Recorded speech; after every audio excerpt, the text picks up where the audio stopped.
Dodge this.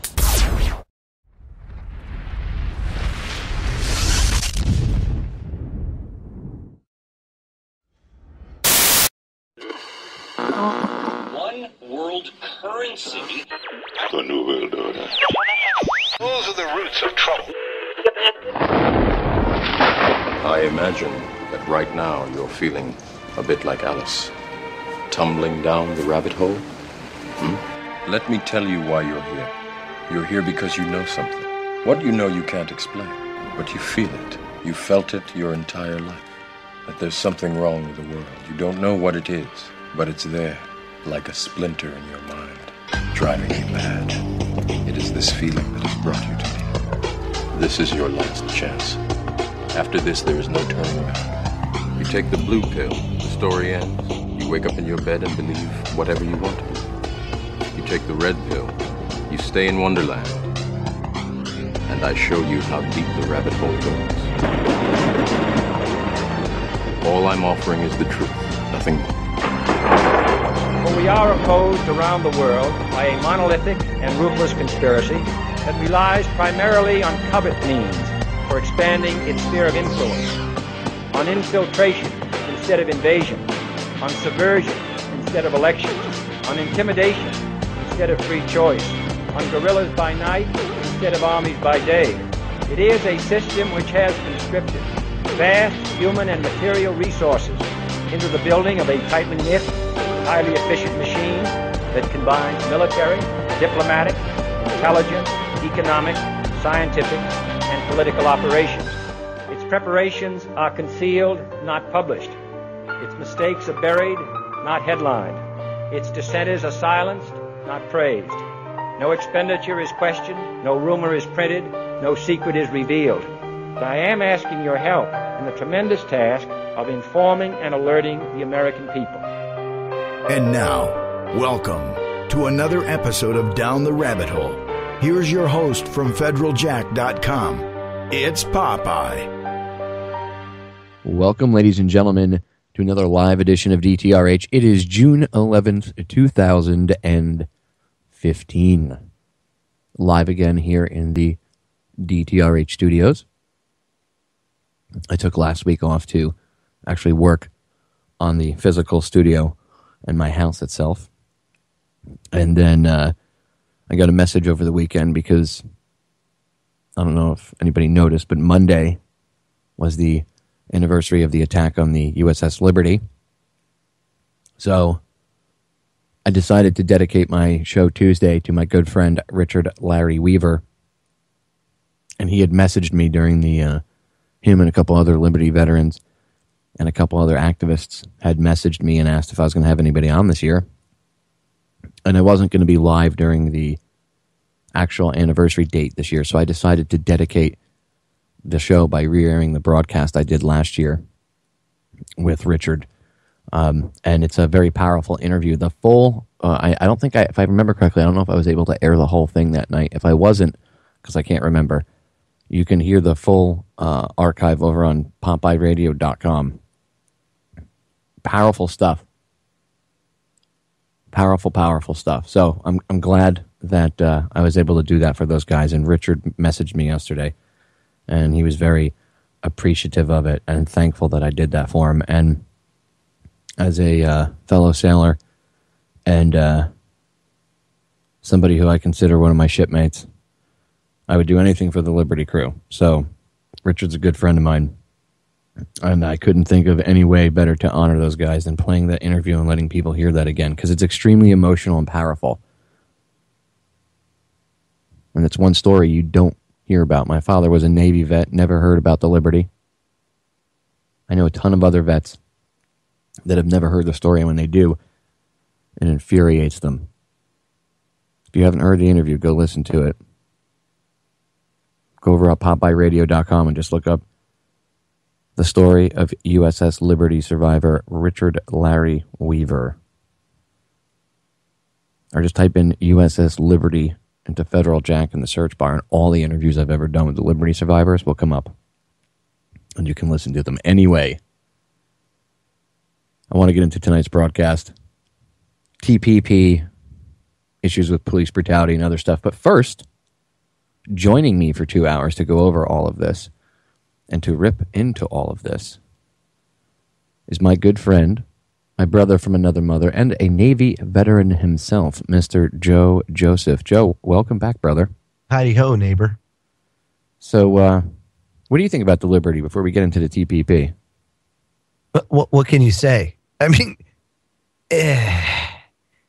as if that wasn't bad enough, you know. You have the Gulf of Tonkin incident. That never happened. You know, one of those things. People don't know the real history, and instead you have revisionist history that's taught, or they just erase it from history. And they're trying hard to do that with the Liberty. I mean, it's an outrage what happened. And I didn't know when I was in. I had no idea. You know, and vaguely, very vaguely did I know. But I mean, to the extent of like your interview, I mean, that had my, I was almost in tears. I remember when I first interviewed him, the first time I aired that, you had promoted it. And you got emails from guys that you knew. I know you got emails from the spec ops community, a few people you knew, and I did as well, that heard that broadcast, and these guys were in tears. Yeah. I mean, tears. Oh, no doubt, man. It was powerful. Very powerful. Larry's a good guy, so when I was like, oh, you know, I got to do something for the Liberty anniversary. And I knew I didn't have enough time, and I wasn't prepared enough to do because it kind of, you know, I was sidetracked at other things, and I realized what it was a couple of days before, and I wanted to get Larry on because his is the most powerful interview, and he was just not in the shape to do it. So he said to me, can you put on the interview we already did? And I said, yeah, actually, it's one of the best interviews I've ever done. One of the most powerful. Sure, no worries. And I'm glad I did. I'm really glad I did. I know a lot of new people here, the newer listeners here at Truth Frequency, that might never have actually heard a detailed interview like that. They got a chance to hear it, so I'm glad. That's awesome, man. Yeah, well, we take care of one another, Joe. You know how that's wrong. It's true. So, anyway, moving on, the TPP. Yeah, because free trade has always worked for us in the past, right? Boy, I mean, look at the quality of life that we have basically since NAFTA. Look at how that's gone. What did Ross Perot call NAFTA and GATT? What did he say? Remember, what was the famous line? You'll hear a big sucking sound. Yeah, basically. Yeah, because the money's going to flow out of this country into other countries. And he's right. That's exactly what happened. Now, you know, everybody poo-poos globalism. And the problem is you can't have it both ways. You either got to embrace globalism, period, and do away with sovereignty, or don't do it at all. Because trying to mix the two has done nothing but concentrate the wealth at the top 0.0001%. You know, so that's really where that's where I've got to rub with these TPPs and everything else. It's just another major power grab and another way to make the United States third world, basically.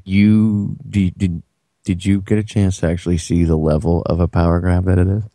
Oh, dude, it's like they don't. Basically, what this is, in a nutshell, is it basically gives all the power to the monopolies. Yep. That's it. I mean, they're basically bringing about the robber baron 2.0. Well, because our corporations are people too now, Joe. Of course they are, but God forbid you take away their First Amendment right, damn it. You know, through... that's why they can donate endless sums of money, too. Yeah, to like people like Paul Ryan. Yep. Oh, yeah, did you hear what he said today? Oh, yeah. Dude, don't worry, guys. It'll get unclassified as soon as we pass it, and everybody could read it. Well, what?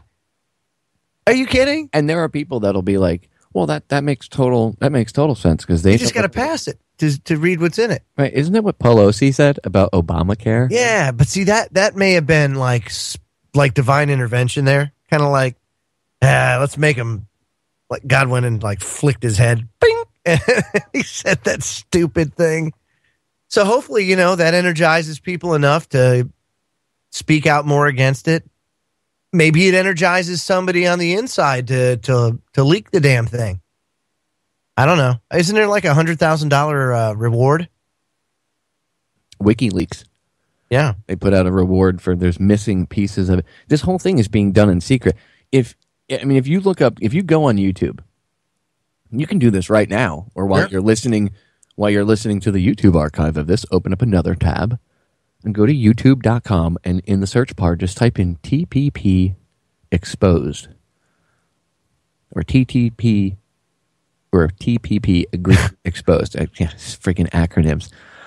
If you type that in, it'll come up. You'll see all these videos. You'll see one after another explaining, and on some of the stuff from like How Stuff Works, which is like a mainstream video. Yeah, it's a mainstream channel. Yeah. How Stuff Works put out a video called 5 Reasons Why the TPP is Scary.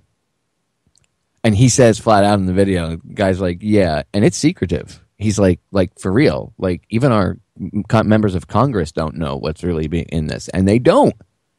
It's a bunch of corporate attorney scumbags doing this. Well, they're not voting for it. They're voting for fast track authority. See, what they're trying to do is give up their authority so it can just it's the War Powers Act 2.0 is basically what it is, only on the trade side now, or treaty side, I should say. So what they're doing is they're delegating their treaty authority to the president. I mean, they still have to ratify it, but even in that language of this agreement, apparently, this law, if it gets passed, is that instead of 67 votes needed for a supermajority to ratify the treaty, they'll only need a simple majority. And, by the way, they can't change it. And it's a straight up and down vote. So they basically, it is. By the way, once you're in the TPP, there's like no escape clause. There's no escape. It basically cedes sovereignty and creates a large economic union very similar to the EU, where countries in the TPP will have one vote on this board, I guess you could say. And Vietnam's vote has the same weight as the United States. And they can say that, well, we don't want this, or this is written into this. They can affect law over here in the United States from another country if they object to something or whatever. Well, it gets worse because if you want to appeal things and all the findings, you have to go to the IMF. No, not the IMF. The World Bank and the UN. Yeah. Oh boy. Yahoo. And didn't Hillary Clinton say she wanted to be president of the World Bank a couple of years back? Man, it is probably one of her aspirations. Although I can't imagine that she has any aspiration left. I mean, look at her, dude. And I'm not saying that to be like shallow. I'm saying that in that she can't even she's not even presentable as a legitimate candidate. Because she gets shot down, dude. They just keep ignoring all the stuff that's thrown at her. I mean, it's unbelievable. It's like buckets of cow crap. Just dumped on, like dump truckloads, just being dumped on Hillary's head. And she's like, that's not cow crap. She's Baghdad Bob. He just died, by the way. Did he? Yeah, he just passed away. Really? I guess he was sentenced to death, but he had a heart attack instead. That's kind of shady. Huh? Yeah, he just died. He was the only Christian, by the way, in Saddam Hussein's inner circle. Baghdad Bob, by the way, ladies and gentlemen, was the PR guy that was like, Americans are not anywhere near Baghdad. And there's M1 Abrams tanks rolling around in the street behind him as he's on live TV. Yeah, that's Baghdad Bob. So yeah. That's Hillary Clinton. She's got like truckloads of crap being dumped on her, which is all true. And it's pointing out how much of a scumbag she is and all the scumbags that she associates with. And it's all about the money, though, dude. Yeah, but people, really, it's like, dude, it's almost like she's Teflon because it just rolls off. And there are still people that are like, she would make a great president. But it's all about the money. It's who the banks want. It's who Big Pharma wants. It's all the big businesses. Let's see what candidates next year go to Bilderberg. Well, you heard what came out of this one. They want Hillary. Oh, is that what the word is? They want Hitlery? They want Hitlery. Of course they do. I mean, come on, dude. Of course they do. Would you expect any less? And here's the other thing, too. And I want to address this because is Bilderberg going on right now? Absolutely. Who cares? The thing is, this is all a ruse. Once it was made public, do you think they talk anything of substance at the stinking meetings? Oh, they very well may, but they really don't care at this point. They don't care. No, but anything of substance is talked about beforehand when they're meeting off on the side. See, when everybody's like, "Oh, Bilderberg's in 2 days," wow, they've already met. You have to understand there's like video teleconferences and all this kind of stuff. People talk. They don't just have to go to Bilderberg to talk about this crap. That stuff is more those roundtable groups. It's pomp and circumstance, man. It's like, well, a lot of it is more flexing of the muscles. A lot of it is like workshops and stuff like that. Like, you would go to a workshop to like learn something new about what. Right. No doubt. Almost akin to like a think tank. Yeah, it's like New World Order type workshops. Yeah. Don't get me wrong. Stuff does come out of it. There are. Oh yeah, no, there's no doubt. I mean, and they're probably all. And they're all probably engaged in extracurricular activities with each other too. And I think it's good to talk about it and point it out every year. You think they do? You think they bring goats in and have any rituals? They might actually do slaughters and stuff. You don't know. I mean, these people are disgusting. I'm just throwing it out there. But you know what? Kevin chat room, he just said it best. He says Bilderberg is for babies. Say it, Joe. You're right. It is. It's like. It had its time, but its time is gone.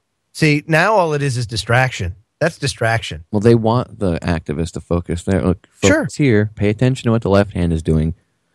Don't pay attention to what the right. That's right. Who wasn't at Bilderberg this year should be the question. That's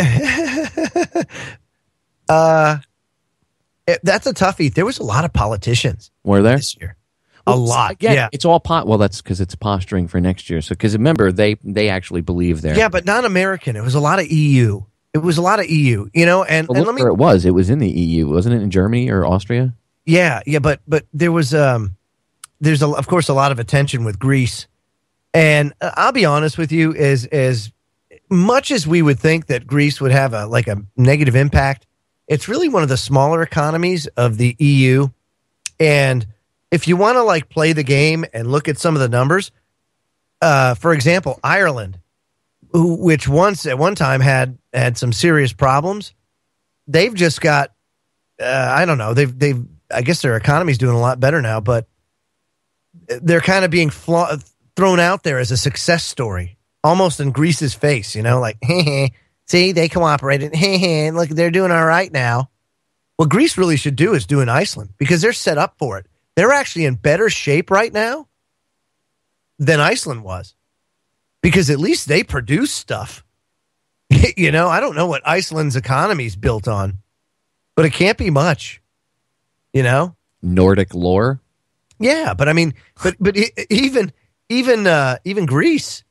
Look at Greece. Greece, they could have a booming economy, but the thing is if you embark on that and you go ahead and say, I'm going to remove myself from that, well, then now you're kind of up to, you've got to restart the engine. So you've got to renegotiate things with any countries you trade with, and basically live within your means for a while. Can I just point out that Ireland has a history of doing things like that? Yeah, I have Irish blood in me, but I'm not bashing Ireland or anything. But facts speak for themselves. During World War II, Ireland remained neutral. Neutral. Like, really? But we didn't get bombed by the Nazis. Wow. See, Iceland, fish. It's fish. Fish is like the number one thing, just so you know. Oh, and by the way, Kev wanted to also point out that Ireland is not Scotland. Yes, no, the Scottish fought in World War II. Yes. The Scots were always brave warriors. For some reason, I don't know why the Irish decided to stay out of World War II. We are going to remain neutral so we don't get bombed by the Nazis. Now they like them French fried taters. Mm-hmm.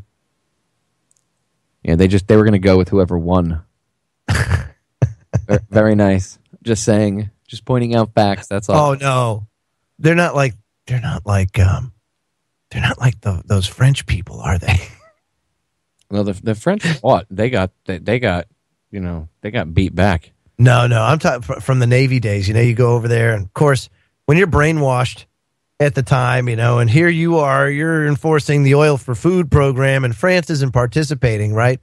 So it really all these countries that are taking part in this multinational effort. Freedom fries.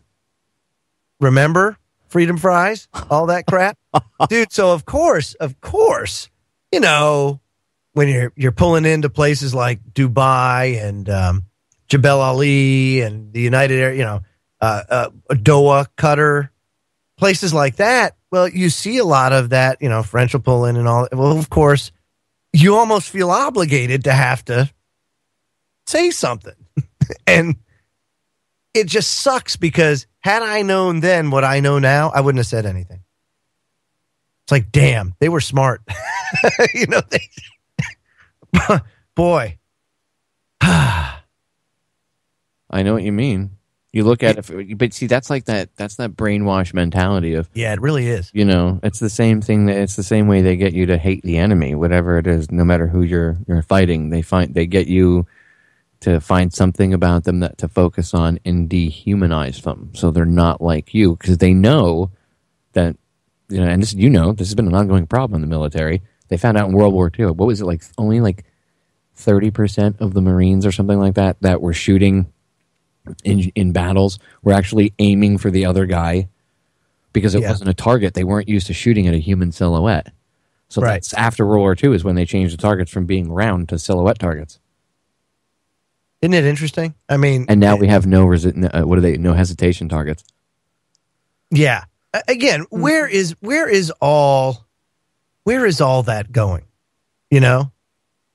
No hesitation target. You see it right now. Actually, that's the police brutality thing that you see. We can get into the TPP in the next segment, but that's the police brutality thing. That's why you see a rise of it. And people are like, no, they're just racist cops. No. They're playing this game of chess. I called this 6 months ago. Literally, exactly 6 months ago. And I did a show about this a year before. But 6 months ago, on the 1st of January of this year, go back in my archives and listen to it. I did a show. And I played audio from 1978 of May Brussels. Yeah. Talking about how they had plans, and people said it was fictitious, but there's a plan out there called the King Alfred Plan, where if civil unrest happened due to race riots, they would break the country up into 10 regions. Does that sound familiar at all? No. But you mean 10 FEMA regions? Get out. Swear to God. 1978, Joe. I played audio on air of her from 1978 discussing this and talking about it. And then, of course, 1979 is when FEMA's brought into existence via executive order. Well, it wasn't even created by Congress. It was an executive order. Well, there you go. It's January 1st of 2015 was the show I did. Go listen to it. And now you have, all these years later, you're looking at what they're doing. See, what they're doing is they're this racism that everybody claims is there isn't actually real. There is don't get me wrong, there is real racism. Sure. But a lot of what you see the cops doing isn't racism, it's fear. It's based off of them being fed crap, and people can say, well, it's racist. Well, maybe at the core what they're being told might be quote unquote racist. Okay? Or there might be a belief based on race underlying what they're being programmed with. But their actions come straight from fear. That's why they're acting out. And they're doing it to white people too, and everybody. It's not one of these kids, and I can't remember which one, but one of these kids that was shot, or one of these guys that was shot, I think it was the Coastie. Yeah. The Coastie guy that was shot when he was running away. Oh, right. By the other Coastie. They were both retired Coast Guardsmen, by the way, I may add. Well done. So, that dude, his brother, said it's not a race thing. It's about a value of human life issue. That's what it's about. It's not race. See, this race thing is injected to piss people off and to bring... Yeah, it's fake. Yeah, that's done by the mainstream media and the government. The powers that shouldn't be, and their little pet lapdog scumbag shithead media talking heads that go out there and want to stir it.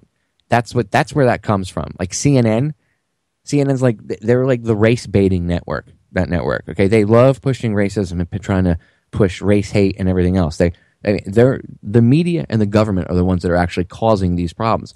And then they get people all riled up, and then people act out, and then they point to them acting out as a reason to bring some about new legislation or ramp up police. And then they get the cops, they feed the cops the same crap too, where they're like, everybody wants to kill you, blah, blah, blah, blah, blah. They get the cops all amped up, and then you see the cops acting the way they are because they've been trained to, by the way, act like that and view the general public as scum by DHS for the past 10, 12 years, right? Yep. So now they have all this training, and then they're being injected with fear constantly, and you see what happened, like what happened in McKinney, Texas, at that pool party. That's the kind of stuff that happens because they're operating on fear, and people, and then the powers that shouldn't be that want to twist things go, look, race, and everybody jumps on it because they're emotional because what they saw was really bad. It's not. It's a value of human life thing. It really is, and yeah, the dehumanization. It's been a campaign for, gosh. And God knows, over 100 years, you know? You know what the outcome of that is? You get the general public all pissed off. And what happens? You have people like Al Sharpton. We need to federalize the police. Yeah, of course. Hegelian dialectic, my man. Exactly. Their whole objective is to get a federalized police force. The only way to do it is to get the general public to call for it. Yeah, and how do you do that? You foment violence. Mm-hmm. Make it so the police are afraid to go ahead and get involved. Get the cops amped up on. Then you get your amped up on anger. Yep. Mix them together, shaken, not stirred, and like a dry ice bomb going off inside of a plastic container. All right, We're going to break, ladies and gentlemen. Stay tuned. Joe and I will be back in 3 short minutes. TPP coming up. Get ready. Take notes. We are back, ladies and gentlemen. So, Joe, I want to get into the TPP here for a little bit. I have some audio. Probably end up going for most of the clip or most of the segment with a couple of these clips, but it's important because it kind of breaks down the TPP for everybody, and I want people to understand because this is the fast track is getting voted on tomorrow. Today's Thursday. It's getting voted on Friday, the 12th of June. Yes. So what you people need to do is get pissed off about this. Don't just listen to this radio show and be like, "Yeah, the TPP is bad." Can I give an example of what people should be like? Yeah, and they should also make sure. We have to get the phone numbers for like the main phone number for Congress. It's probably already melting, but Google it. In terms of level of pissed off, and I'm going to have to say, if you don't use profanity laced language when talking about this, then you're doing it wrong. You should be more like this. What the fuck?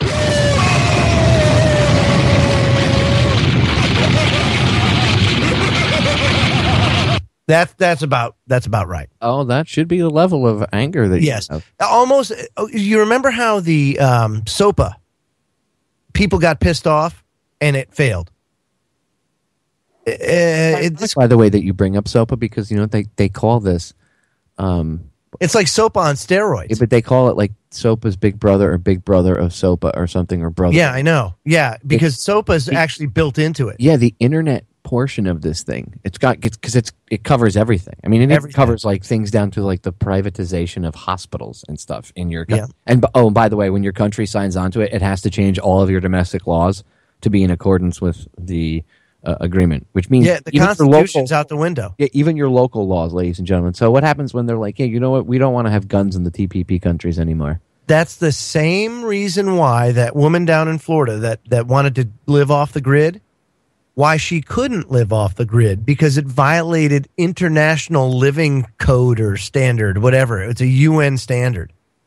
But it's something that we're bound by treaty to follow. Isn't that interesting? And you're going to see that more often if this. Oh yeah, a lot more often.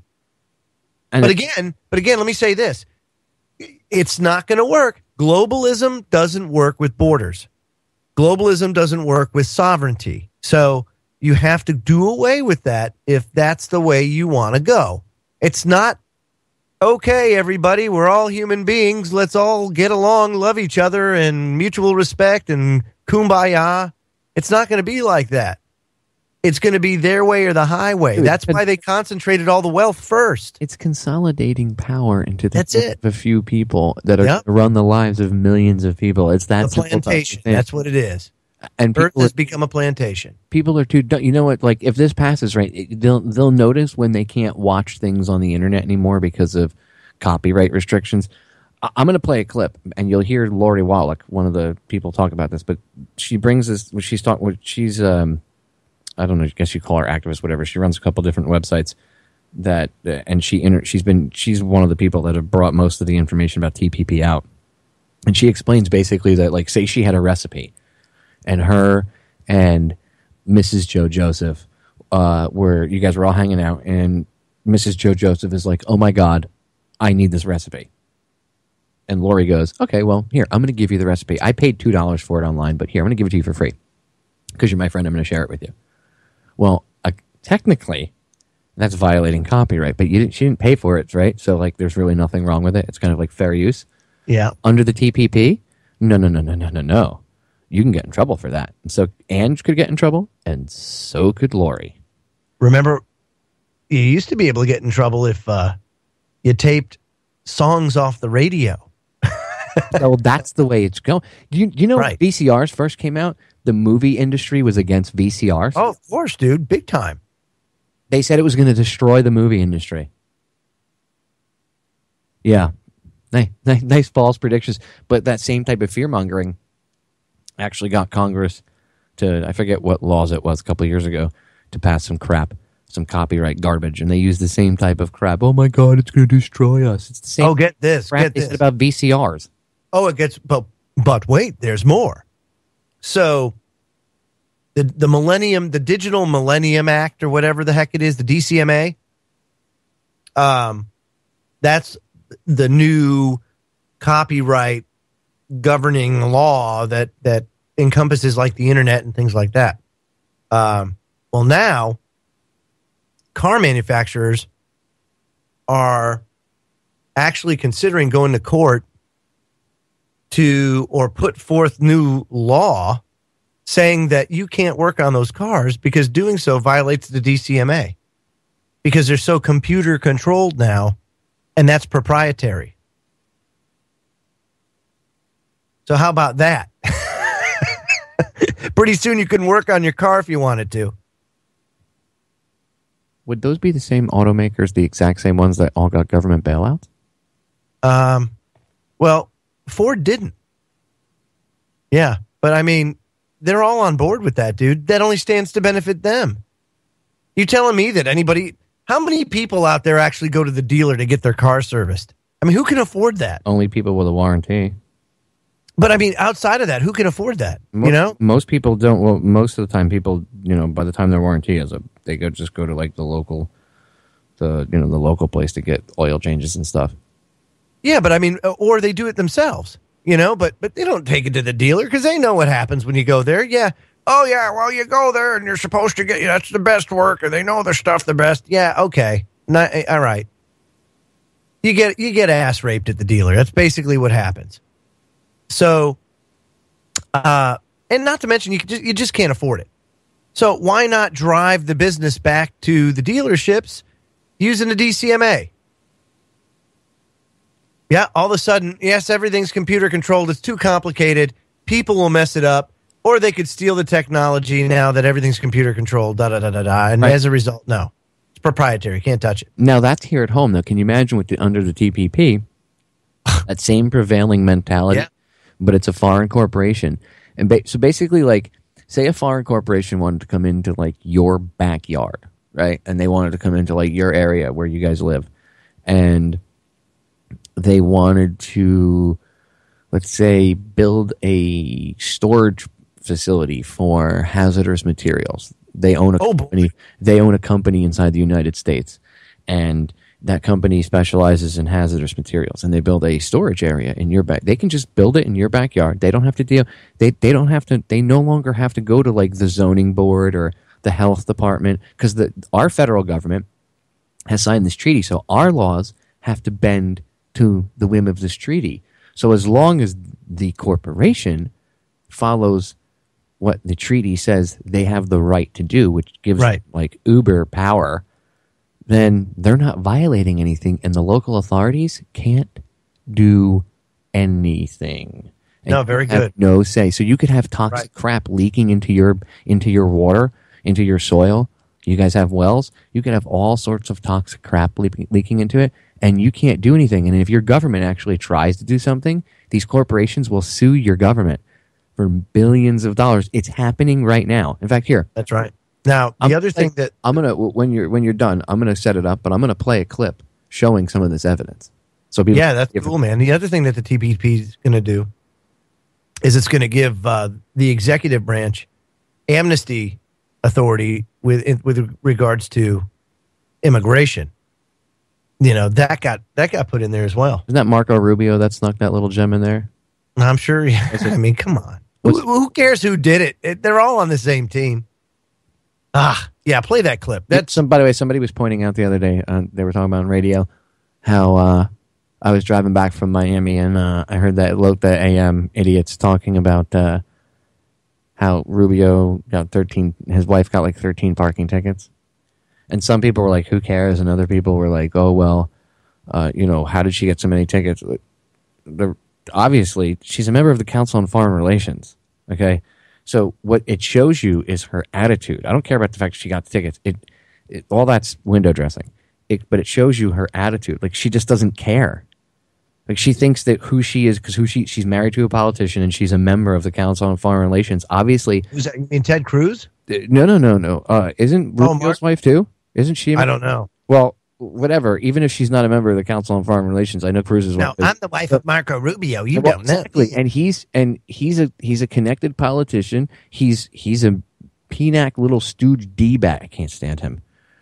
He keeps saying New American Century, and no one's putting the dots together, dude. Nobody's like, Project for a New American Century? Rebuilding America's defenses? Oh, a year later, 9/11 happens? Oh. No, that's so like 1999, dude. Oh, I know. It's so 13 years ago. I'm sorry. Short memory. I look in the past. Anyway, you could see the point is you could see the people that this underlying attitude of like, I'm married to so-and-so, or I'm connected to with such and such a group, or I'm part of whatever. Exactly. It makes me better than the laws that I think I'm privileged should turn around and enforce on you very people. So it's right. This mentality of royalty. And then now these very same people are being bought off by these corporate entities. And we know that these corporations are all owned by a small group of individuals, right? So it's really it's more so the people that own these corporations that run stuff, via their CEOs and all this crap. And long story short, you literally have this prevailing attitude of we're royalty and you're going to have to eat it. And that's what this whole TPP thing is pretty much just like, it's their way of bringing about this more consolidated control, their elite few to have over your life. Think about the fact that you could literally, you don't have a say in what they're going to do in your backyard. Some foreign corporation just coming into your house, into your backyard, Joe, and poisoning your water and your food. Yeah, but see, that's the thing is that's only if I consent. I still don't have to consent. Well, no, you can fight it like I mean, there's always insurgency. I'm not saying that you just sit back and take it in the face, but you know what I mean. Like, it shouldn't. If people understood how this government was, how the country was set up, the corporations back in the day used to have to like beg to get a charter from the government. They used to have to prove they had a worth. They used to have to prove that their worth was they had something of value for the citizenry of the country. Right, exactly. They didn't produce anything for this country. They didn't get a charter. It's funny that you talk about all this. Really, that treaty's only as powerful as we're willing to let it be. Just so everybody knows, and it's abundantly clear, we don't have to participate. And it doesn't take long, as far as non-participation is concerned, to crash everything and have to hit the reset button. So, just saying, you don't even have to fire a shot. All you got to do is just do nothing. I say it all the time. That's what I mean by the solutions to our problems are an inside job. Yep. Just start. If you live your life in a manner that makes them irrelevant, and everybody else starts to do the same, because people will start seeing the beginning. It's always the first couple people. They're like, "Oh, it's really hard." Of course, it's really hard. You're the trendsetter. You're the one cutting a new path. But freedom is hard. Yeah, it's hard. Well, this country's gotten lazy. That's the problem, Joe. This country's gotten too used to freedom. What did Jefferson say? The difference between freedom and tyranny is only a generation. Oh man, yeah, if that. That effect. So, I mean, that's why they do what they do with the brainwashing. Anyway, let me. I'm going to set this up to play here really quick. There's a couple pieces of audio.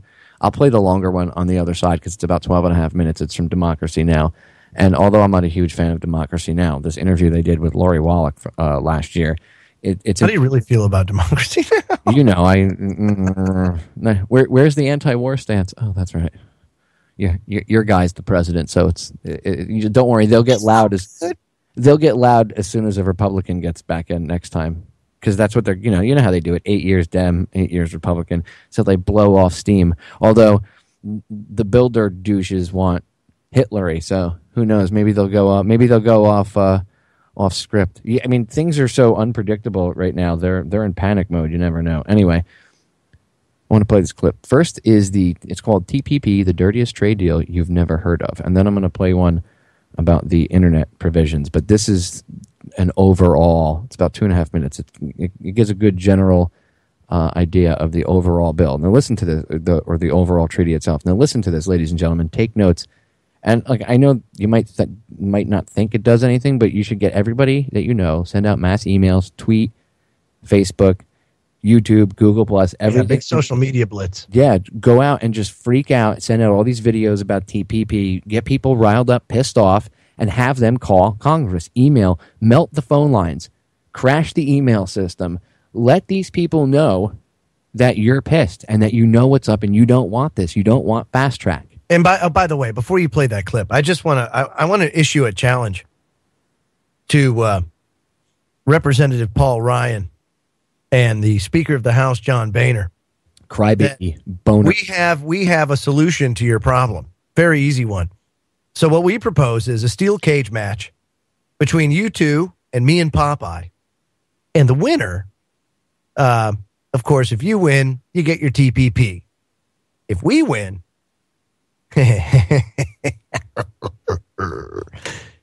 if we win, what do we do? If we win, they have to leave, and the other 300 and whatever it is, some odd scumbags of Congress have to pack their crap and leave too. Okay, that's good. Yeah. Better yet, let's the hell with steel cage match. Let's do Thunderdome. What do you think? I'll make it even. They can have bats, and I'll just do hand-to-hand combat. I like the chainsaw myself. No, they can have weapons. I won't need it. I just want to. This isn't good. Steel cage man. Boner would come out crying. Yeah, he'd be like, "Boo!" What would be his wrestling name? The Crying Speaker or something? The throbbing member? Yeah, God, he is. Oh boy, the sobbing member. Yeah, that's it. he's. I mean, seriously, we just call him Crybaby. That would be his wrestling name. Yeah. Come out in a pair of pink shorts with a bunch of tears on the ass cheeks. That's it. Like in a pair of hands rubbing the eyes as the tears come squirting out. That's John Boehner's wrestling outfit. Ugh. And then of course you got Paul Ryan, pretty boy Paul. He'd be like Ric Flair. Woo! Yeah. Some old school WWF, yes, before the World Wildlife Foundation sued them and made them change it. Oh man, we live in no wonder aliens don't talk to us. I'm just saying. I know. People wonder why the aliens. How come aliens haven't come down? Because they're not crazy. That's why. Would you come down here? No. I would. They're like, Earth is a cool place to like check out from afar, but don't get too close to natives. Be like, veil? What veil? What do you think? I need a veil? I'm not going over there. Exactly. All right. Anyway, let me play these two clips about the TPP. Here we go. The Trans-Pacific Partnership, the dirtiest trade deal you've never heard of. Right now, big banking, software, pharmaceutical, and tobacco corporations are lobbying governments from 12 countries to negotiate the dirtiest deal you've never heard of. There's a reason you haven't heard of the TPP, or Trans-Pacific Partnership. There are some major corporations and government officials that don't want you to know what's in the deal. For one, our food safety standards, environmental protections, and local labor laws could all be threatened under the TPP. We could all be forced to pay significantly more for the medicines we need, and you could be fined or even sent to jail for downloading copyrighted content on the internet. How will they know if you do it? Because your internet service providers could be required to watch your online activity. But that's not even the scariest part. The TPP gives corporations the power to sue our government in secret foreign tribunals over any law or regulation they claim affects their expected future profits. Don't believe it? It's already happening. Recently, after Canada said U.S. big pharma corporation Eli Lilly's drug price-raising patents were not legit, the firm sued the Canadian taxpayers for a staggering $500 million. And now billions of dollars are being demanded from Germany after it decided to phase out nuclear power following the Fukushima disaster and improve environmental standards for coal-fired electric plants. Philip Morris and Chevron are in on the game too, raiding taxpayer dollars and trying to reverse crucial policies we all rely on. Thankfully, not everyone is willing to sign on the dotted line just yet. In fact, most government officials still have no idea what they're even signing on to, for good reason. So far, Democrats and Republicans in the House of Representatives have united against fast-tracking the TPP. But there is a mighty corporate lobby that wants to make sure the deal is signed and railroaded quickly through Congress before we know about the damage it will cause us. We must get our senators and representatives to stop fast-track. Here's the deal. Without a strong public outcry, politicians will only hear the concerns of multinational corporations. And once the TPP is signed, it's here forever. There's no expiration date and no separation clause. This dirty deal has been deliberately branded as a free trade agreement. It is anything but free for people like you and me. And it's not really about trade. It could cost us our internet freedom, labor rights, access to affordable medicine, the safety of our food, and protections that keep our water and air clean. Nobody wants to be stuck with a backroom deal we don't want and never voted for. Find out more, speak up, and spread the word. The biggest threat to the internet you've probably never heard of. The TPP is the Trans-Pacific Partnership Agreement.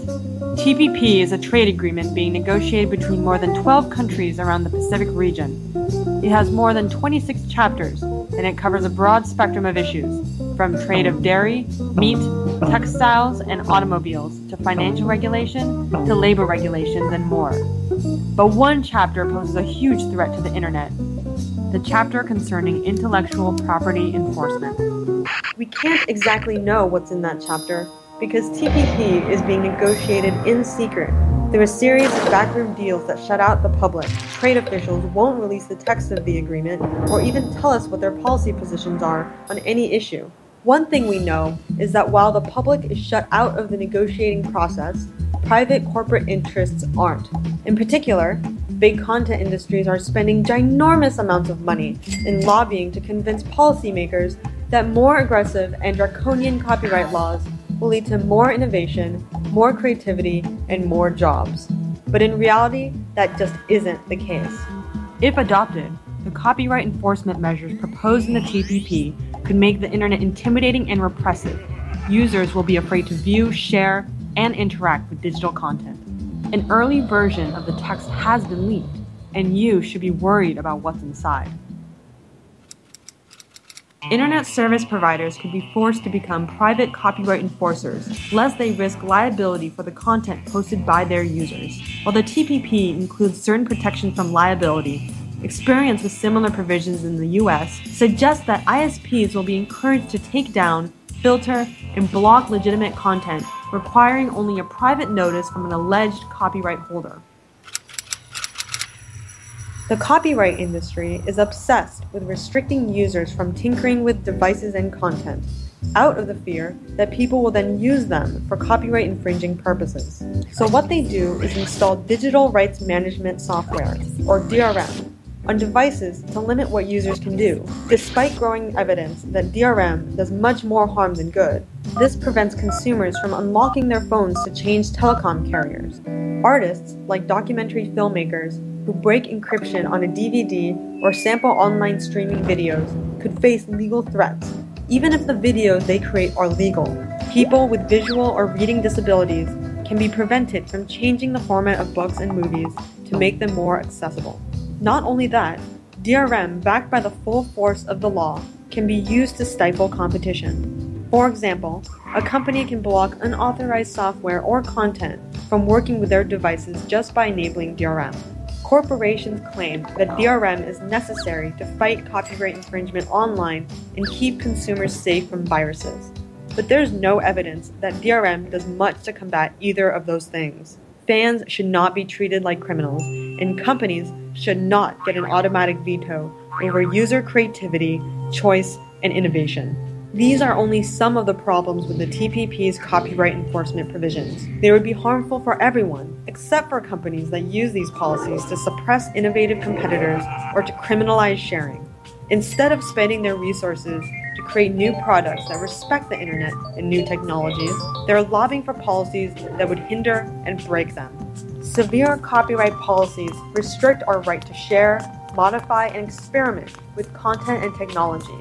Innovation cannot thrive without these freedoms. Internet users need to know what is going on in these secret trade negotiations. Internet users have a right to participate in this powerful international deal that will impact millions of lives for decades to come. Let's show our policymakers that we won't let backroom trade deals determine what we can do with our technology. Let's show them that we, the users, are unified against corporate efforts to restrict our rights. The internet is ours. It's up to us to defend it. And there you have it, ladies and gentlemen. Yeah. Give about a minute and a half for a break. I'll play the other clip on the other side. It's about 12 minutes long. I want you to hear what Lori Wallach has to say about it because she gets in depth. Now, this is from last year. Now, I know that we've all been busy in the alternative media, but doesn't this point out and show you how they do things? The powers that shouldn't be.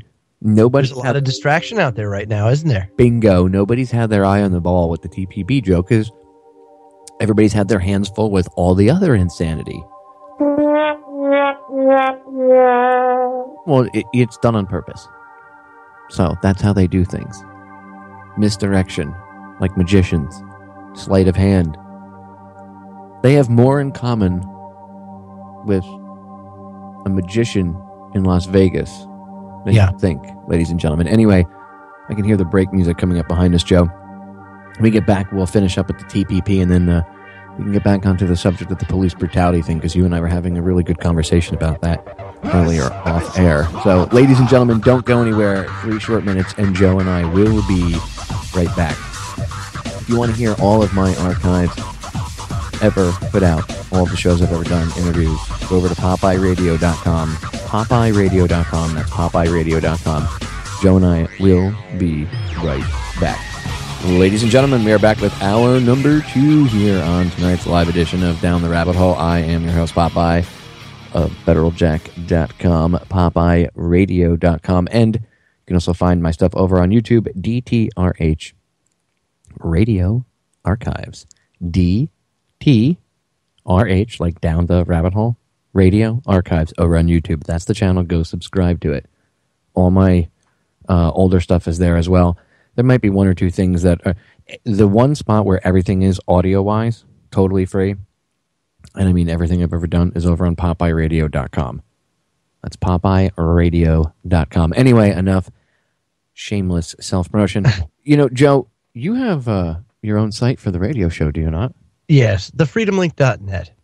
There you go. Freedomlink.net. The freedomlink.net. Yep. And hey, I got a question over Facebook about the TPP. Shoot. And it's from a friend of mine here, my friend Tim here, locally. He's tuned in. He asked, could the federal hack, on the Office of Personnel and Management, Personnel Management, the OPM, could the federal hack that just took place be used as leverage to assure passage of the TPP? Yeah, anything's possible. I mean, think about it. Yeah, I mean, they can just blame hackers, and then they'll blame it's never that or Russia. Yeah, it's not like Kevin in mom's basement going and hacking the OPM. No, but I will say this, that it absolutely could be used as fodder. One thing that I've noticed, at least as far as some of the reporting's done, and who knows what's the truth these days, but according to one article I read, all these identities are being traded on the dark net. So, I mean, how it's being used as leverage or what? It could very well be. They'll use it to attack the internet, and then, but sure, even if they don't use it as leverage, they could use it as a reason to attack the internet and say, "See, we need the TPP, the dark net." Another thing I said months or more regulation. Yeah, another thing I called months ago was that they were going to demonize the dark net. I said it on air. I said, "You watch, they're going to start because they were starting to do it. I could see it in the media." They kept saying darknet, darknet, darknet, and I was like, that's like 96% of the internet, ladies and gentlemen. So you know, only like 4% of the internet. Yeah, it's like the universe. Like matter.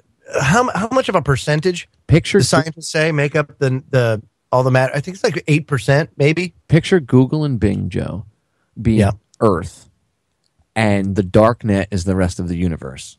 Exactly. I know it's huge. But like I said, it's just like the universe. Dark matter makes up like 90% of whatever, right? Well, that's and as a matter of fact, I just saw a scientist come out with that today. But they were saying, if you didn't, if you didn't know that, you would be like, "Oh my god!" You'd be afraid, and that's what they're doing. They're like, "Be afraid of the big bad universe." Kev sent this to me. Distinguished scientists gathered to emphasize matter is not the only reality. Duh. Here's a quote by Nikola Tesla. The day science begins to study non-physical phenomena, it will make more progress in one decade than in all the previous centuries of its existence. Scientists used to mention the term ether.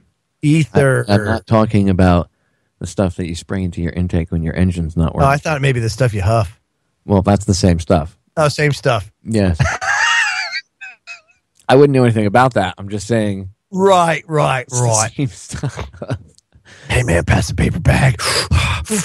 We used to use ether for a different reason. We used to use it to start motors when they would. Yeah, I know. Starting fluid. You ever see flames shoot out of a carburetor? Oh yeah. I have a few times. Ether is also good to make like homemade flamethrowers, but you got to be careful because that flame travels up into the can real quick, and that could end up bad. Anyway, I don't suggest you do any of this at home, ladies and gentlemen. It's just, I guess, knowledge of a misspent youth. Anyway, I want to play this clip about the TPP, and then we can get into the other stuff. But it's about 11 minutes, and this is a clip. I narrowed it down because like the first minute and a half was just them, blah blah blah blah blah blah blah blah blah blah blah blah blah. So it's from a year ago, and it's from Democracy Now. And I can't remember the websites that Lori Wallach runs and everything. You'll hear Amy Goodman introduce her. So, I have it set right there. So you don't have to hear any of the pompous garbage and all this other crap. I want you just to hear the meat and potatoes of what this lady has to say. Now, this is from a year ago, ladies and gentlemen. Okay, so this isn't something new. It's just they've thrown so much at everybody that it's hard to pay attention to everything. It is true. And while they have you looking over here at the left hand, the right hand is jamming it right in your rear without you knowing. No lubricant either. No, that's no sand, and that's what. And I'm being like 60 grit. Yeah, and I'm being like mean and kind of crude about it because look, I have to kind of shock you into reality and get you to see what's going on. They're trying. Yeah, 60 grit will definitely shock you into reality. That's for sure. Jesus. Good God. Oh, my God. Yes, it will. Anyway, here's the clip from Democracy Now! With Lori Wallach. Here we go. This is a little bit more in-depth about what the TPP really is. She calls it a corporate Trojan horse. Check it out. TPP is often referred to by critics as NAFTA on steroids, and would establishing a free trade zone that would stretch from Vietnam to Chile, encompass 800 million people, about a third of world trade and nearly 40% of the global economy. While the text of the treaty has been largely negotiated behind closed doors, more than 600 corporate advisors reportedly have access to the measure, including employees of Halliburton and Monsanto. Well, for more, we're joined by Lori Wallach, Director of Public Citizens Global Trade Watch. Lori, welcome back to Democracy Now! Just explain what the TPP is. Well, one of the most important things to understand is it's not really mainly about trade. I guess the way to think about it is as a corporate Trojan horse. The agreement has 29 chapters, and only 5 of them have to do with trade. The other 24 chapters either handcuff our domestic governments, limiting food safety, environmental standards, financial regulation, energy and climate policy, or establishing new powers for corporations.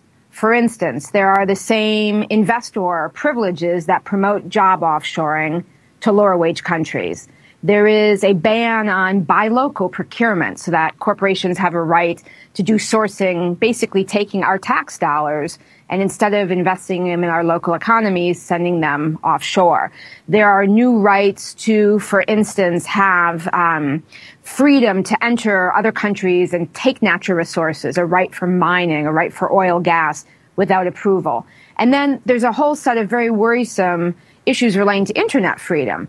Through sort of the back door of the copyright chapter of TPP is a whole chunk of SOPA, the Stop Online Piracy Act, that activism around the country successfully derailed a year ago. Think about all the things that it would be really hard to get into effect as a corporation in public. A lot of them rejected here and in the other 11 countries, and that is what's bundled in to the TPP. And every country would be required to change its laws domestically to meet these rules. The binding provision is each country shall ensure the conformity of domestic laws, regulations, and procedures.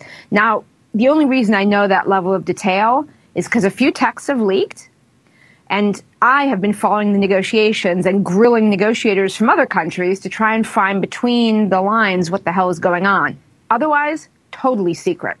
Well, Lori, about that secrecy, even members of Congress have been severely limited in what they can learn, and that's only after the revelations about the total secrecy that this whole process began with. Could you talk about what members of Congress are allowed to know and how? Well, what's really important for people to know, and this gets to what you started out with about fast track, Congress has exclusive constitutional authority over trade. It's kind of like the Boston Tea Party hangover. After having a king just impose tariffs, in that case on tea, the founders said, we need to put all things about trade, international commerce, in the hands of Congress, the most diffuse part of the elected representation, not the executive, the king. So Congress has all this authority. They're supposed to be exclusively in control, but until this June, they were not even allowed to see the draft text. And it was only after a big great fuss was kicked up by a lot of members, 150 of them wrote last year, that finally members of Congress, upon request for the particular chapter, can have a government administration official bring them a chapter. Their staff is thrown out of the room. They can't take detailed notes. They're not supposed to talk about what they saw. And they can, without staff to help them figure out what the technical language is, look at a chapter. This is in contrast to, say, even what the Bush administration did. The last time we had one of these mega NAFTA expansion attempts was the Free Trade Area of the Americas.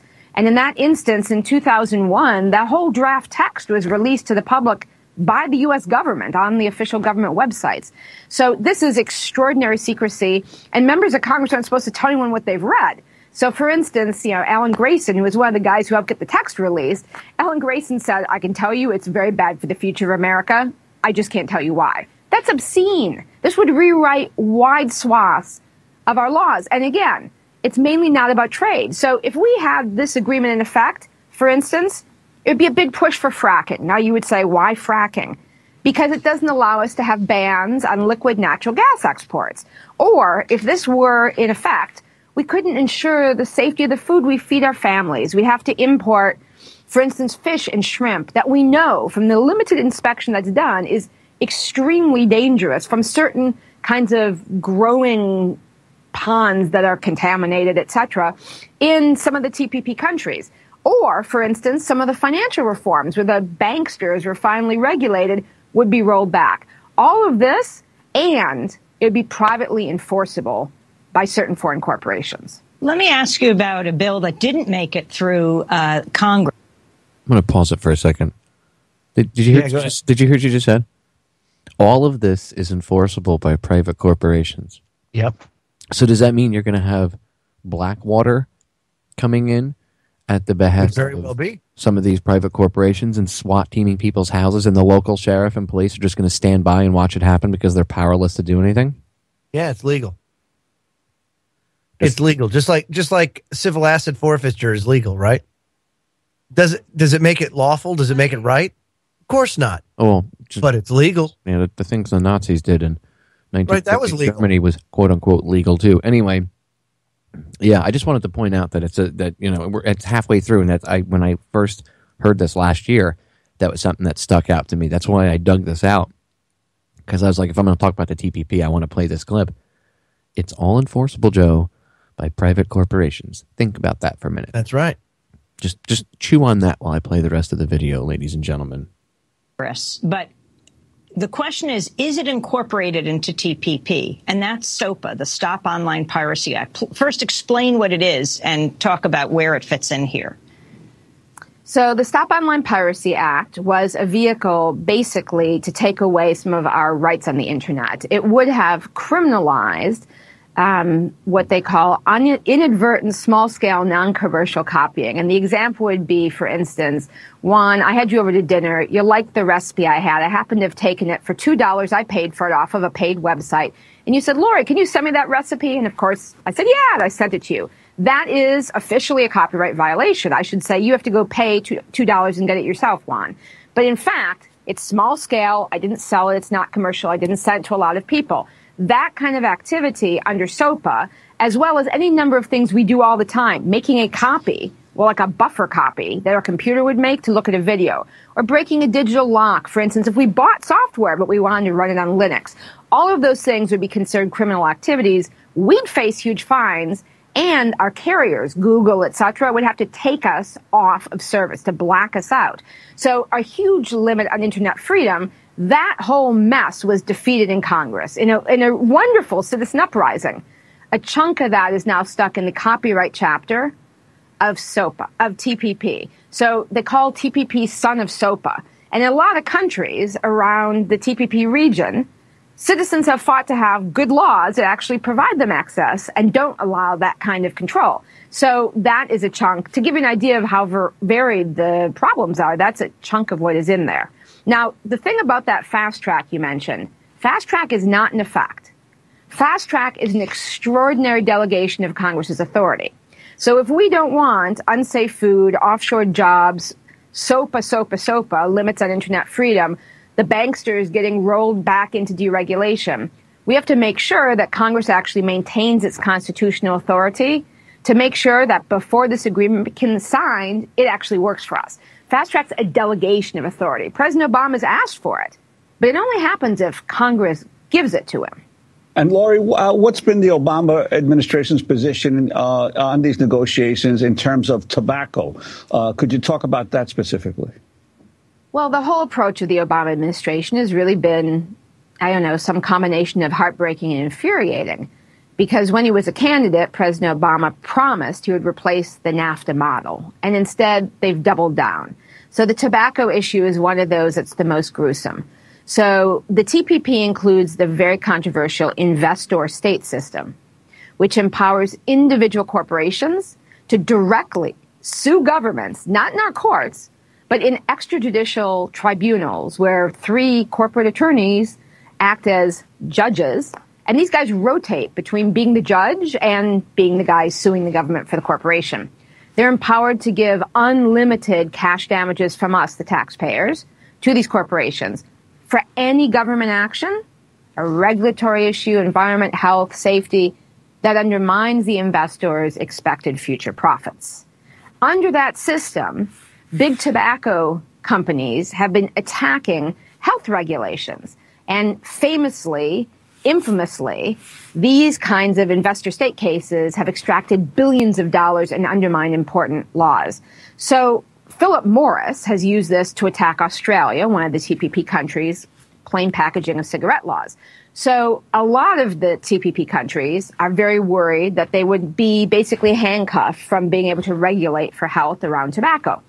So the U.S. originally was going to offer an exception. Big Tobacco came in and basically won the day. The U.S.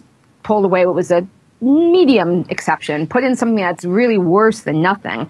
And then Malaysia came in and actually offered a real exception, which the U.S. is opposing. Just like the U.S. is opposing an exception to maintain financial regulations for prudential reasons. Just like the U.S. is opposing a real exception to those investor tribunals with respect to health and the environment. It's incredibly depressing. The only good news is a bunch of the other countries have basically said, basta, we are not going to roll back these things. So the reason there isn't a deal is because a lot of the other countries are standing up to the worst of these U.S. corporate-inspired demands. You can see the whole lay of this at Expose the TPP, www. Expose the TPP. There are fact sheets on each of the ways, each aspect of your life that TPP could affect. And if you want to get down into the weeds and have long papers explaining and or information from other countries, you can go to tradewatch.org. That's tradewatch.org. Between those two sets of information, you'll see there's almost no part of your life or the things you care about that this agreement couldn't undermine. And again, trade's the least of it.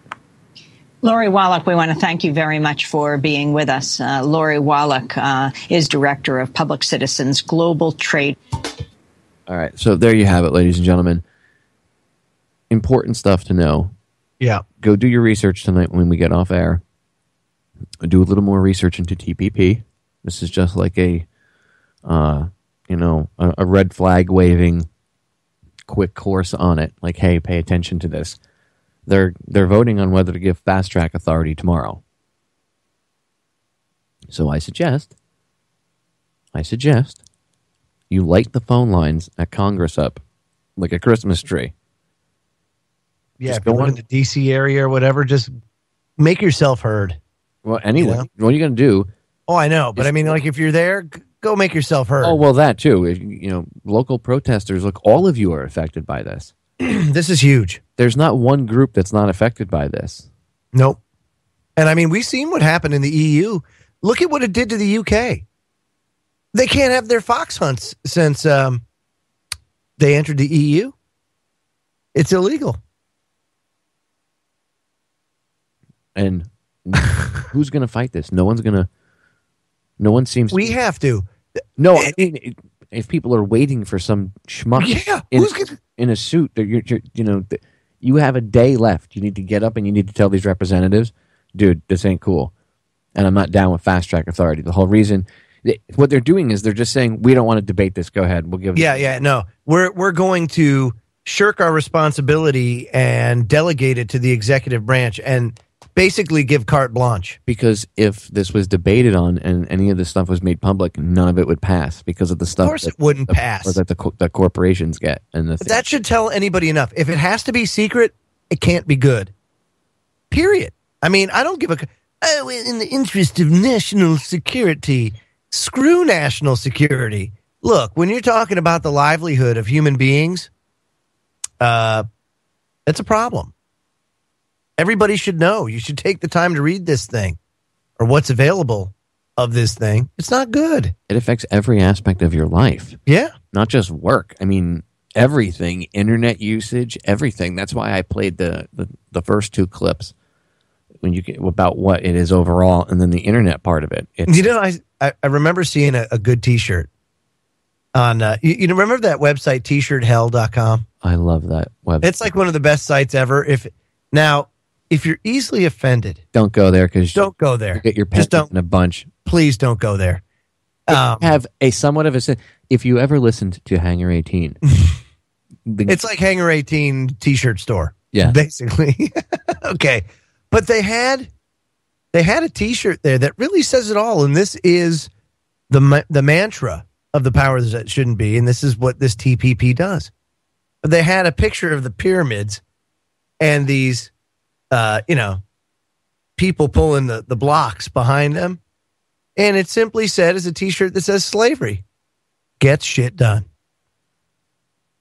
And the sad part is they actually said they're absolutely right. It does. And that's what, well, I mean, what was that? What is it? Was it Ghost who had the quote about no, who was it? I think it was him who had no man, and I'm going to murder the quote, but no man is more enslaved than he who thinks he's free, or something along. Yeah, to that effect. Yeah, I know what you're talking about. You're right. So like people think we have freedom. Well, because that's okay. So it's a narrative. It's something that they put out there. It's like Bernaysian. Yeah, freedom, torches of freedom. Does that mean that cigarettes are actually torches of freedom that you need to hold proudly in the air to promote women's lib? No, it's just something they call it.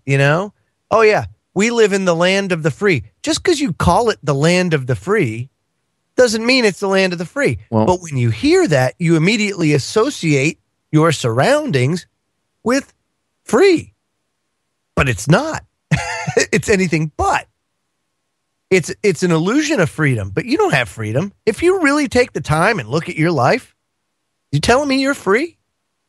I mean, I try to remove myself as much as I can, even to the point of living in another dimension. And I still run up against crap from time to time. So you're only as free as the work you're willing to put into it, just like anything else.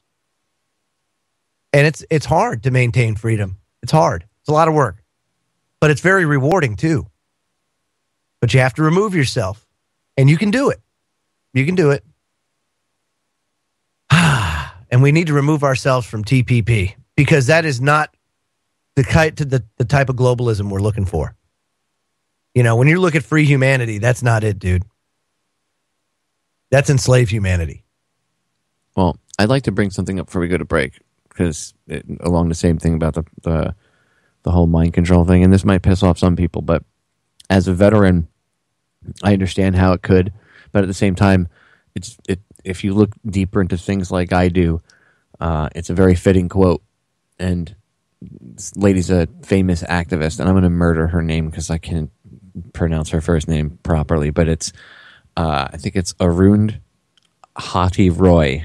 She's an Indian lady, I think, if I remember correctly. But her quote is, "Flags are bits of colored cloth that governments use first to shrink wrap people's brains, and then as ceremonial shrouds to bury the dead. When independent thinking people, and here I do not include the corporate media, begin to rally under flags, when writers, painters, musicians, filmmakers suspend their judgment and blindly yoke their art to the service of, quote, the nation, it's time for all of us to sit up and worry." Yeah. Now, that might offend some people, but if you think about the depth of that profound quote, that's exactly what happened in the lead up to the Iraq War. Absolutely. It's not the first time it's happened. This is... And it's happening again. They're doing it again with Syria and ISIS now, by the way. Oh, yeah. Did you notice, too, there was an article out today that said, by the way... dirty bomb garbage. No, Al-Qaeda's on the verge of collapse. Oh, really? Because I heard 2 weeks ago that Al-Qaeda, 2-3 weeks ago, that Al-Qaeda, Boko Haram, and ISIS had all merged into like Super Cobra, and now we were forming G.I. Joe to fight them. Oh, God. It's the Al-Qaeda underground base where like the sand moves and it shifts, and all of a sudden this like dome comes out and it opens up and jets fly out. Yeah. It's just, really, people? I mean, what do you think Benghazi was? We were arming Syrian rebels. We were running guns. Hey, but don't pay any mind to that. Let's actually get caught up in a different reason. Let's be mad at Hillary from Benghazi. Let's not actually focus on the fact that they were running guns. How about that, ladies and gentlemen? Oh, both sides. Stay tuned. We are back, ladies and gentlemen. Final segment of tonight's live edition of DTRH. Wow, that went by fast, Joe. Sure did, man. Sure did. All right, so we've talked about TPP. I want to switch gears now. I want to get back to the the police brutality issue. Oh boy, and some of the underlying things there.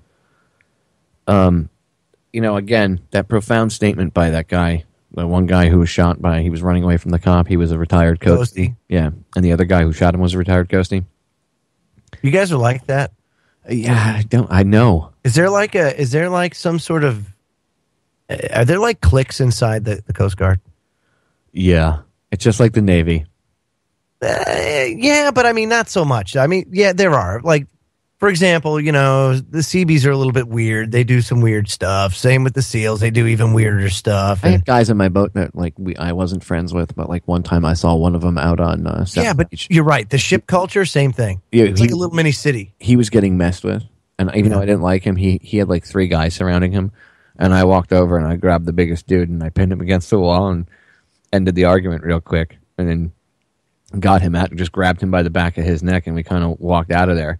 And I didn't even like him, but you know how it is. You never leave one of your fellow. I could just see you doing that right now, like, oh gosh, gotta take you all on one at a time. Oh no, dude, they didn't even see me coming. I just walked up and yoked the guy up by his throat right against the wall. I took the biggest one, smashed him, and then grabbed my friend, and we took off. Because he was drunk. He was drunk. He was of no use. So, my only goal was to get him out of trouble and get him back to the ship before we got caught fighting. Because you know how it is. It's not like when you're a civilian, you can just knock somebody out and run away.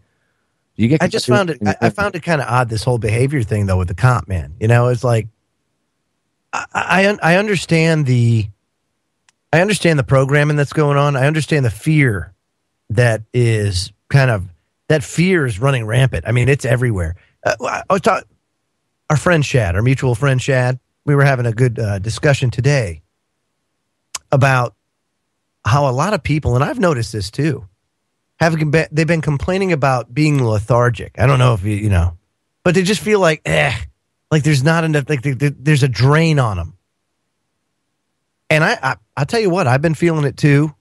I've noticed that, like, for example, in this area, there's been like this upper respiratory thing going around up until like the last week. Everybody's kind of getting it over with now, but normally that doesn't happen this time of year. So I've just been noticing like these subtle little changes, these subtle differences, and I wonder if there's any credibility to that. That maybe there is just this negative energy out there that's starting to take effect on people. It's starting to wear people down. It's the constant fear they push out, Joe. Yeah. Every day, they push out constant fear. There's nothing to fear. You and I know that, but they push that out. That's why I constantly tell people, dude, it's bullshit. Stop it. Stop it. It's like a slap across the face. Stop it. Stop buying into this crap. There's 2 frequencies that the universe operates on. It's really simple. Yeah, fear and love. And they're putting out the fear vibe so you don't tune into the love vibe. Because you tune into the love vibe, it's game over for them. Well, yeah, because then you're not in protection mode anymore. Your body, Bruce Lipton talks about this. Look up Dr. Bruce Lipton, ladies and gentlemen. I've played his stuff on air before. And he makes an amazing cup of tea. Yeah. Not that Lipton. That was George Lipton. Pardon me. Yes. If you look up Dr. Bruce Lipton, he talks about love versus fear, growth versus protection. When you're in the fear vibe, you're in constant protection mode. Our bodies aren't actually made to be in that mode. They're only made to be in that mode to get us the hell away from things. Yeah, like a protection mechanism. Bingo. And then it's supposed to switch off. But it's kept on constantly, and then we don't grow. And then if you're not growing new cells, your body constantly has cells dying. And that's how tumors and illness and disease start to form. Because you're from the inside. And it's because you're not tuned in correctly. I know this sounds new agey, but it's not. No, it really isn't. It boils down to this. I can go even farther back.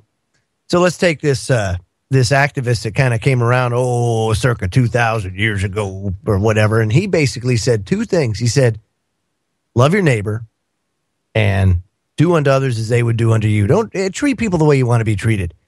If you love your neighbor, first of all, if you love somebody, that means that you're going to respect them. You're going to respect their space, their privacy. Respect goes a long way, right? But that can't happen unless there's some love between the two parties.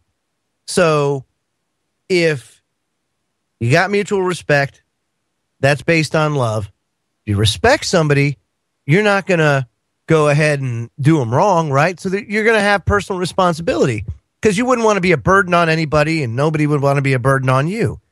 Bingo, game over. All it takes is love. All it takes is for you to not hate. All it takes is for you to see the truth in things. Like, how would you feel if you had an invading army come into your land and tell you how to live?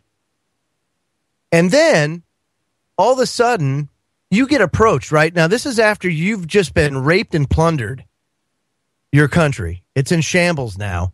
And you get approached by somebody that could be a clandestine agent from some country, but you don't really care because he's toting a ton of weapons for you to get back at them that are still there, by the way. And by the way, those soldiers too that did all the killing and stuff. Yeah, then you find out that they were sent over there for lies and for no good reason. Exactly. And weapons of mass destruction that aren't here. Oh, they're in Syria. Oh, but they're not in Syria. Well, where are they now? I guess ISIS has them, and they gave them to Boko Haram and Al Qaeda, and they're all hiding them in the Cobra Command base with death row. But if we were invaded here in the United States as we invaded others, we would be pissed. The only difference is we're well armed. But why did we invade? Ignorance-based fear. Of course it is. Yeah, because we're stuck in that fear vibe all the time. Yeah, fear-based ignorance. See, fear is the main vibe, and then hate comes off of that. The opposite of love is not hate. The opposite of love is fear. Fear. From fear comes hate. Well, fear plus ignorance equals hate. That's where hate comes from. Like when I see people hating on each other for different colors, and you're black, you're white, you're Latino, you're Asian, whatever, you're from wherever the hell you are, you're Middle Eastern, whatever, whatever the hell the case may be. It's ridiculous. We're all human. Right. We all operate the same way. Exactly. Like if you needed a heart transplant, you were going to die in the next 8 hours if you didn't have a heart transplant. And the only heart available, you're some like white dude, and the only heart available is a black guy's, a heart from a guy who died, but he happened to be a black man. Are you going to be like, no, I'd rather die? I mean, if you say, well, I don't want that heart, then you know what? Maybe you don't deserve that heart. No, yeah, exactly. More deserving of it. Don't worry, there's somebody else that will gladly take it. Exactly. But it just makes no sense because if I'm on the operating table and they have something that's going to save me, I don't care if it came from a Latin guy, an Asian guy. Look at your body, ladies and gentlemen, like a car. It's your vessel to navigate this physical reality, this matrix that we find ourselves in. Right? Yeah. Okay, yeah, like our physical basic training that we're in right now, and it's our car, and like I'm covered in tattoos. I choose to give my car a unique, interesting paint job that reflects certain things in my life or certain things about me. Yes, and you know what? I don't care. It's my car. But at the end of the day, my friend, flesh is flesh. It's just skin, and you know what? When we die, you get cremated and you get turned into ashes. And that's right. Ashes to ashes, dust to dust. Trust me. It's the way it is. That's the way it works.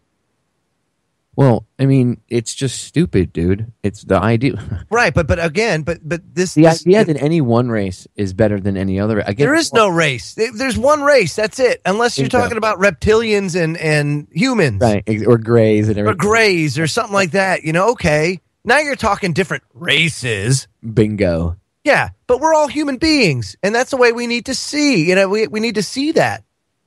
I don't know what the hell the big deal is. It's so much easier. It's like I tell my kids. It's so much easier to love. It's so much easier to tell the truth. It actually doesn't take as much energy. It's easier. It's more natural. My mother used to say, lying is a real bitch because you remember the lie, and it's hard to remember it because it was a lie. And you have to put a lot of energy and effort into remembering it. Whereas the truth is always the truth, and you're going to remember it because it was an actual experience that you had. Yeah, because the truth leaves a very limited way. There's not much swag there. I mean, the truth is the truth. Well, usually an experience that you had leaves a mark on you, a memory. Whereas if you make up a lie, it's just a story that you made up, and you'd have to live that lie every day over and over. That's Brian Williams. Yeah, speaking of Brian Williams, can I make the point that his fellow journalists, if that's what they want to call themselves, okay, and I use that term extremely loosely, but his fellow journalists lambasted him on air. Oh my God, he lied about his experiences in Iraq. Really? Yeah, should any of you be throwing stones at somebody in a glass house? That's a pot calling the kettle black if I've ever heard it. Well, didn't you guys lie about the Iraq War? Weapons of mass destruction? Nah, 9/11? We went off that we were given Popeye. I don't care. You didn't do any research. How come? Where's real journalism? Where'd that go? Oh, there is none. J.P. Morgan bought that back in the early 20th centuries. 20th century, when he went and bought, what was it, the top 20 newspapers, hired his own managers. And, of course, the top 20 newspapers went and they farmed out. That's where all the local newspapers got all the news, was the big boys. J.P. Morgan owned them all, so he controlled the news. And then that's where it all kind of went downhill from there. He set the precedent. So guess what? That's what you get. You don't have real news. That's why when I hear things like, well, the security firm that routinely combs the dark net for security purposes to make you safer says that these identities are being actively traded on the dark net right now. Now, is that probably the truth? Yeah, there's probably some identities being floated on the dark net. There's no doubt. It's kind of a free-for-all. But at the same time, you're telling me that to me, I have a hard time believing anything I hear from that. That's why you've always got to validate what it is you're hearing and look from multiple sources and kind of aggregate it all into one kind of loosely formed opinion sometimes. It's fear. It's ignorance. Yeah. They know you're ignorant. There's nothing to fear. But they know you're ignorant, so they right. They the way they approach a story, the headlines. I mean, just ladies and gentlemen, just look at the way they sensationalize things, or they blow things out of proportion, or the way that they approach it. Again, when I woodshed like a news clip, if you notice, I don't actually pick a side. I used to sometimes pick a side, but over the years, I've decided that it's more important, and I can destroy the argument too, which I usually do. But instead of, and I shouldn't say I picked the side, I would usually just destroy the argument and then end it. But I also wanted to start to expose the game itself, the puppet show, the live action play. So over the years, I've also exposed and pointed out how, look, you see what they say, you see what they do, the lower third, the music, this and that. It's all drama. It's all live action play. The news, some of these people actually believe what they're saying and what they do, and there's a large portion of them that knows they're just actors. Sure. They know this. It's just a huge live action play that they're playing in. The only way you're going to get real media and real news, I'm not going to tell you to go to my website or go. No. You have to actually just go. You have to go to multiple. Find it yourself. Yeah, you got to go to multiple sites. You got to do the research yourself. You can't expect somebody. I was having a conversation with somebody. Well, it wasn't really a conversation. It was an argument with a friend of mine over milk, and he was telling me how almond milk is a scam. And I was trying to explain to him that you can make your own almond milk. So his argument that it's a scam made up by like the drink making companies is, he's like, all the information out there is wrong. They're just doing it to sell this fake crap loaded with sugar. And I'm like, well, you can make your own. You don't have to put sweetener in it, and you can buy unsweetened. Anyway, by the way, that was an interesting argument. Can I just tell you, having an argument over milk, okay, and the fallback to the argument was, well, the government website said. I face desked it. It wasn't even. I went straight from face through the palm straight to the desk. Yes, it was splat. Just a face desk, almost face fisting. Okay, I was about 2 inches from a face fist through the back of my own skull. Wow. Yeah, and arguing over how milk is safe and there's nothing wrong with it, and I was like, but what about this? What about? And the whole point of it is it was appeal to authority. It was appeal to authority and appeal to emotion, and screaming and yelling and everything else at me over whether or not real milk is good. And I was like, real milk's not really good for you. You have an inflammatory response to it. That's where the phlegm and all that stuff comes from. He didn't want to hear that. Really? Yeah, he's a nurse, so he knows better than me. He took a nutrition. Oh, come on. He took a nutrition class in in college, so he knows about right. And by that standard, right? And I know, that's the appeal to authority. History aside, right? History aside, Abe Lincoln was homeschooled, and Harry Truman was a high school dropout. History aside. Just saying. They still rose to that. Does that make them qualified because they were a high school dropout? They're human beings. They are what they are. It's all of what you make of it. Knowledge is power. If you embrace that mantra and you go in a pursuit of knowledge, you'll become more powerful. It's just that simple. And you'll be able to, maintain yourself or handle yourself in an argument or a debate.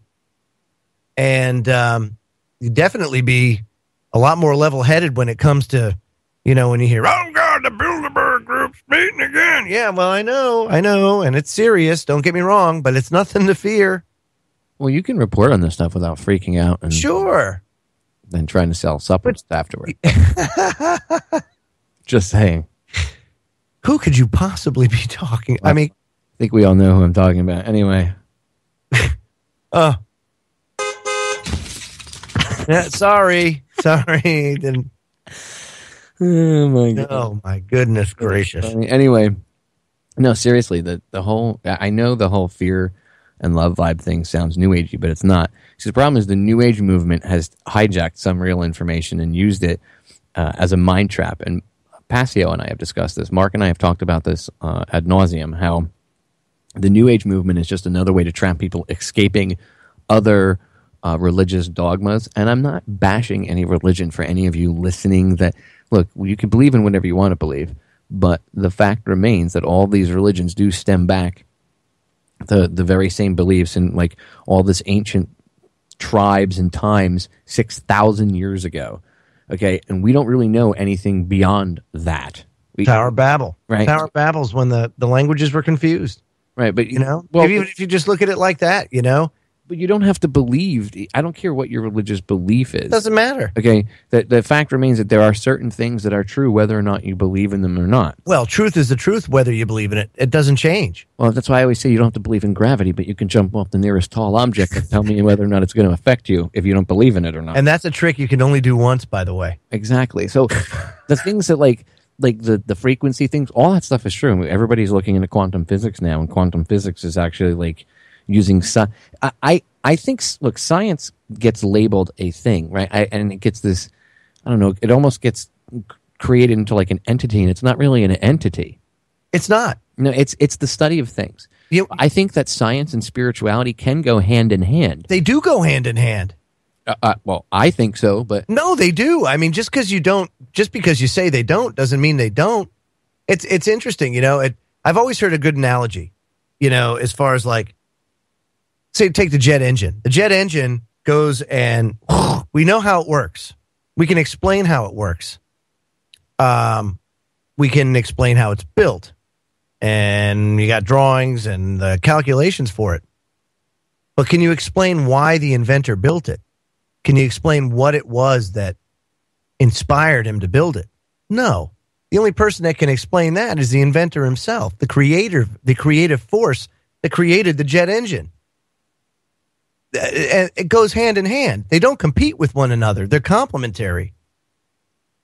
I mean, it's really that simple. Well, the science is just the study of things. That's what science is. Sure. That's why, like, when you hear them say the science is settled, I want to put my fist through people's heads. Yeah, we know very little in the grand scheme of things. Like, that's arrogance all day. Well, that's arrogance, and that's mankind. That's to a level that some people believe that they know, but more so a lot of the times that's pushed just to, and that that transcends science too, because doing what we do, the more you research things, if you're wise, the more that you'll come to the understanding that you know very little, that the world is vast, the knowledge out there is vast, and that you're a flash in the pan. Really, that's what it's all about. Again, but you have to humble yourself to understand that. The earth in the universe, and then the universe in the multiverse. Chew on that one for Woo Friday. Ouch. Wait a minute. Brain poured out. Well, I'm going to have to go clean up.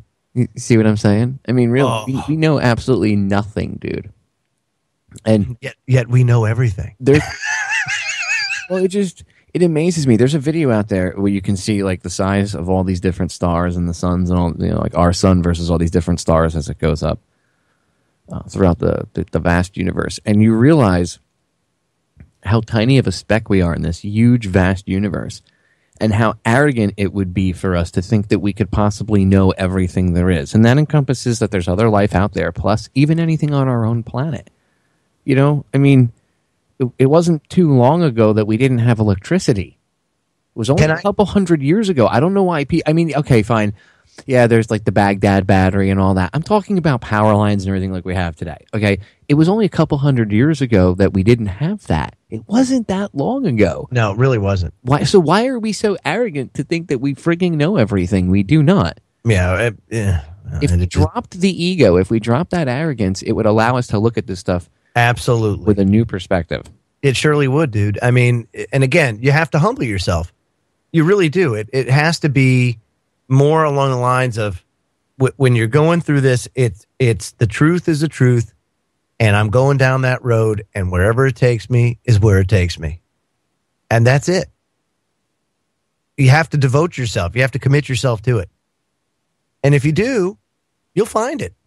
And don't live in fear. Look, honestly, one of the things that I see a lot of our fellow brothers and sisters in the alt media get wrapped around the axle with the fear vibe, man. Well, some of them do, but I'm starting to see a lot of them bail out of that, and they're starting to say, "I'm going to go live my life and not be afraid." Yeah, and I think that's awesome because that's how we win. You can stay plugged in and aware, but at the same time, not immersed in this fear vibe. Okay, look, I take time off from time to time now. Okay, because I have to get things done, and because there's massive changes. Very good ones going on in my life, okay, which everybody will be apprised of, as new things happen and new. What new things? Yeah, well, you'll see. You already know. New opportunities. Opportunities arise for me, And can you be more specific? No, perhaps a teaser. I'm gonna punch you. I'm gonna break Joe's legs, ladies and gentlemen. The point is, like, I take time off, like that I need.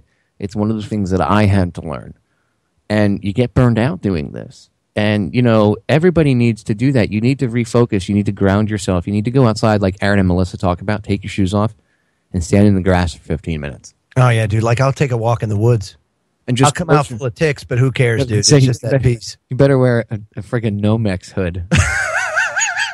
Or an entire suit. That way you can just unzip the thing and throw it out and burn it. They're actually so used to me now, they don't even bite me anymore. Like, I've been there, done that. It's just Joe. Don't bother. Next.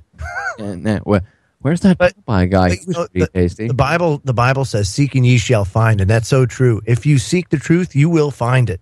You will find the truth. It may take you a little while to get there, but if your heart's truly seeking, it will find it.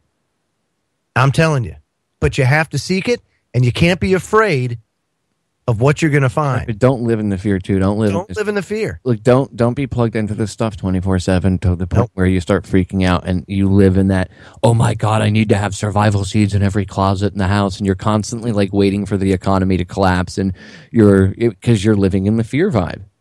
That's a lot of that has to do with at least in my opinion, with me, it was a lack of faith on my part. But that's just, my spiritual journey, it takes me down that road. Well, and whatever that spiritual journey is, whether it's religious or whether it's however you're connected to the universe, the grand effect, whatever you want to call it, God, that love frequency, everybody will find their own little way to plug into that. But when you're still in that fear, which is where you were for a second, and we all were, I lived in that for a minute. We all went through that. That's why I speak from experience. But I'm telling you, ladies and gentlemen, you can be knowledgeable and understand this and not be afraid. Look, live in love. It's the easiest thing I could tell you to possibly do. It'll take your body out of protection mode. It'll put it back in growth. The blood will go from your hands and your feet back to your viscera, your gut, your second brain, which I've talked about with Ben Stewart. Go listen to the archives. Okay? Your brain and your stomach communicate. That's why it's called your second brain. Anyway, the blood will go to your viscera, which is where growth comes from. That's where thinking, compassion, logical thought, taking your time, not running into stuff, going, oh my God, I'm scared of scary Muslim terrorists that look like the Foot Clan from the Teenage Ninja Turtles. To manipulate you. Yeah, exactly. Look, we're just getting started. Shut up. That's the fear vibe I was talking about. Fear. Your system into a pile of black slag. You see, you don't want to put, honestly, I'm not bashing, but you don't want to put that vibe. No, that's the wrong vibe. That's the vibe. You're on this. You're doing the same thing that the mainstream media is doing. Exactly. In the alt media, you need to use some logic, and don't be emotional like that. And don't let yourself get played. If you're really like that, that's an act. A smile is so much more powerful. But if you're such more of a snub in their face, man. If you're really like that, if you're letting the vibe get you like that, unplug for a couple weeks. I'm not kidding. You need to, because it's unhealthy for your body physically. You can't be in that vibe forever. Go look up the Growth and Protection, Dr. Bruce Lipton. You'll see what I'm talking about. We're out of time, ladies and gentlemen. As I always tell you, the solutions to our problems are an inside job. Go spread some love and be the superheroes I know you all are. Joe and I love you all. We are out of here.